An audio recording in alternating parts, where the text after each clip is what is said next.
ఈ నెల 20న దేశవ్యాప్తంగా నిర్వహించిన మెడికల్ షాపుల బంద్కు మద్దతుగా వేములవాడలో మెడికల్ షాప్ యాజమానులు పోస్టర్ ఆవిష్కరించారు. ఈ సందర్భంగా మెడికల్ షాప్ అసోసియేషన్ అధ్యక్షులు రైకన్నపేట శ్రీనివాస్ మాట్లాడుతూ అక్రమ ఈ ఫార్మసీ మరియు భారీ డిస్కౌంట్ల వల్ల చిన్న మెడికల్ షాపులు నష్టపోతున్నాయని అన్నారు.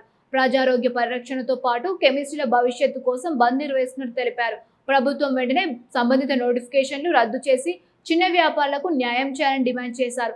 ఈ కార్యక్రమంలో మెడికల్ షాప్ యజమానులు పాల్గొన్నారు.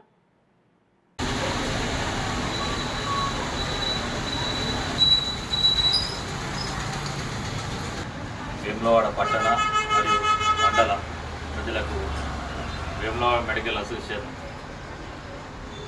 వారి తరఫున మా యొక్క నమస్కారాలు. తెలియ విషయం అనగా ఈ ఆన్లైన్లో మందుల విక్రయాలు మరియు కార్పొరేట్ సంస్థల నుంచి అధిక ఎంఆర్పీలు వేసి డిస్కౌంట్ల పేరిట ప్రజల్ని మోసం చేయడము మరియు వాటి ప్లేస్లో నకిలీ మందులు బ్రాండెడ్ కంపెనీల లేబుల్తో నకిలీ మందుల విక్రయాలను నిషేధిత మందులను కూడా ఆన్లైన్లో విక్రయిస్తున్నారు.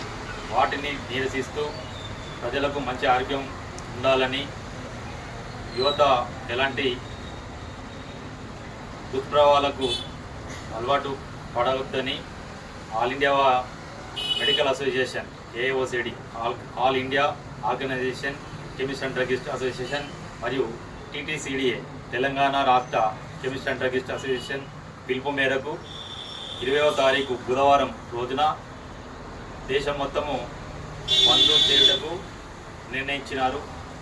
ఇట్టి బంద్లో వేములవాడ మండలు మరియు వేములవాడ పట్టణం కూడా బంద్లో పాల్గొంటుంది. కాబట్టి ప్రజలందరూ అర్థం చేసుకొని మాకు సహకరిస్తారని నేను కోరుకుంటున్నాను.